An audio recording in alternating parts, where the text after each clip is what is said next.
তালের কালাকাঁদ তৈরি করতে আমাদের লাগছে ছানা 500 গ্রামের মতো। আমি বাড়িতে এটা তৈরি করে নিয়েছি। তারপর তাল 300 গ্রামের মতো আর চিনি 250। এই ছানাটাকে কড়াইতে এইভাবে নাড়তে হবে এবং এই নাড়তে নাড়তে গ্লাসে ভালো করে ঠেসে নিতে হবে, তাহলে ছানাটা মিহি হয়ে যাবে। তারপর তালটা দিয়ে এবার নাড়তে থাকতে হবে। তালটা দিয়ে নাড়তে নাড়তে এই ছানাটাকে খুব সুন্দর করে নাড়তে হবে এবং গ্যাসের ফ্লেমটা মিডিয়াম টু হাই দিয়ে রাখতে হবে।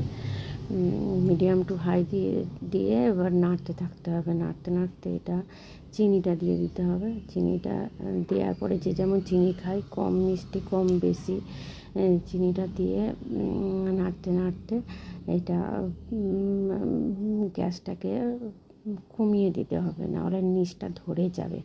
এর মধ্যে আমি একটু এলাচ দিয়ে দিয়েছি, যেহেতু বাড়িতে বানাচ্ছি এলাচের ফ্লেভারটাও ভালো লাগবে।